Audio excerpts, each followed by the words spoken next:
વૃક્ષ માત્ર ફળ નથી આપતું પણ એ સમૃદ્ધિ આપે છે. અને નાળિયેરી તો એ કલ્પ વૃક્ષ કહેવાય, જે ખેડૂતને એના પરિશ્રમને સમૃદ્ધિમાં ફેરવીને બમણી આવક આપે છે. નમસ્કાર ખેડૂત મિત્રો, મહુવા નર્સરીની યુટ્યુબ ચેનલમાં આપ સર્વે ખેડૂત મિત્રોનું હાર્દિક સ્વાગત છે. ખેડૂત મિત્રો, અત્યારનું જે પ્રમાણે વાતાવરણ અને પરિસ્થિતિ છે એ પ્રમાણે ખેડૂતોની આવક ડબલ કરવા માટે, બમણી કરવા માટે નાળિયેરીનું વાવેતર વધારવામાં આવી રહ્યું છે. જેમ આપણે ગુજરાતનો દરિયા કિનારો સૌથી વધુ લાંબો છે, એવી જ રીતે દરિયા કિનારા ભાગમાં થતી આપણી પશ્ચિમ કિનારાની ઊંચી જાતની નાળિયેરી અથવા ડીટી હાઇબ્રિડ નાળિયેરી અથવા ટીડી હાઇબ્રિડ નાળિયેરી, આવી તમામ અલગ અલગ પ્રકારની નાળિયેરી જે આપણે પશ્ચિમ કિનારા જાત માટે ઉત્તમ ગણાય છે, તે નાળિયેરીની જાતનું વાવેતર કઈ રીતે કરવું એ આજે આપણે આ વિડીયોમાં સમજવાનું છે.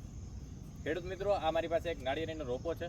આ WCT એટલે કે પશ્ચિમ કિનારાની ઊંચી જાતનો નાળિયેરીનો રોપો છે. આપણે મહુવા નર્સરીની અંદર જ મધર બ્લોક એક તૈયાર કરીએ છીએ, જે ભવિષ્યમાં ગુણવત્તાયુક્ત અને સારા રોપાઓ ખેડૂત સુધી પહોંચે એના માટે તૈયાર કરવા જઈ રહ્યા છીએ. તો આ રોપાને આપણે આપણી નર્સરીમાં કેવી રીતે વાવીએ છીએ ને તમારે તમારા ખેતરમાં કઈ રીતે વાવવું તે આજે આપણે જોવાનું છે. ખેડૂત મિત્રો, આ એક 9 માસથી 1 વર્ષનો રોપો છે.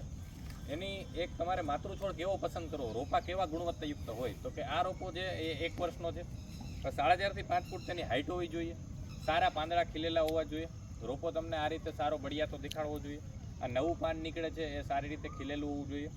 તો આ નાળિયેરીનો રોપો છે એના માટે ખાડો કઈ રીતે કરવો, જમીન કેવી રીતે તૈયાર કરવી, તો કે સૌ પ્રથમ આપણે એક ખાડો કરવાનો હોય છે ખેડૂત મિત્રો, 1 બાય 1 બાય 1 મીટરનો, એટલે કે 3 થી 3.25 ફૂટનો ખાડો, ઓરસ ચોરસ, ગોળ અને ઊંડો પણ એટલો જ. તો આ ખાડો આપણે તૈયાર કરી દીધો છે. આપણે પોસ્ટ હોલ ડિગરથી ખાડો કરેલો છે, એટલે ખાડો થોડોક ટૂંકો છે, પણ આપણે 3 ફૂટનો ખાડો ઓરસ ચોરસ કરી શકીએ છીએ. ત્યારબાદ ખેડૂત મિત્રો, ખાસ કરીને મૂંઝવણ એ હોય છે કે કેટલા સુધી રોપો ઊંડો નાખવો અને કેટલો વાવવો.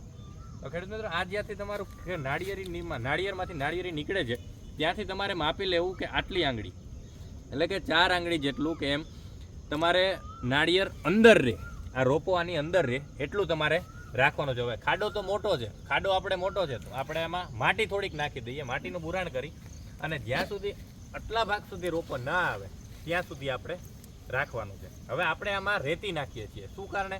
કારણ કે જો આપણી જમીન ચીકણી નથી, જાડી જમીન છે, તો આ રેતીના કારણે રોપાના મૂળને, તંતુ મૂળ છે, એને વિકસાવવામાં મદદરૂપ થશે ને રેતીમાં પાણી લીચિંગ થઈ જશે અને ભેજ જળવાઈ રહેશે. એ માટે આપણે રેતી પણ એમાં નાખતા હોય છે. તમે સાથે સાથે છાણિયું ખાતર સારું જો કોહવાઈ ગયેલું હોય તો નાખી શકો છો.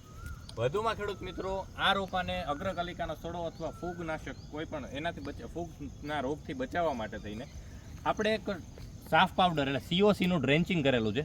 એમાં રોપાને એકવાર નાળિયેરને બોળી દઈશું, ત્યારબાદ એને નીકાળી આ ફંજીસાઇડમાં આપણે ડીપ કરેલું છે અને ત્યારબાદ હવે રોપાને આ રીતે વાવેતર કરીશું. હવે આમાં લાઈન બધી બાજુથી સરખી જોઈ આપણે આ દોરીનો ઉપયોગ કરીએ છીએ, જેના કારણે લાઈન એક સરખી સીધી રહે અને તમારું વાવેતર સારું દેખાય અને એક લાઈનમાં દેખાય. હવે આપણે આ નાળિયેરના રોપાને વાવી દઈશું.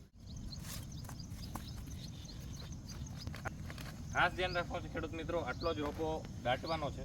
આ રોપો દટાઈ ગયા બાદ આ રોપાને પકડી એની ચારે બાજુ આ રીતે તમારે ચાલી જવાનું છે. આને દેશી ભાષામાં રોપો ગણશો કહેવાય. આ રીતે ચાલી ગયા બાદ તમારો રોપો સારી રીતે વાવેતર થઈ ચૂક્યું.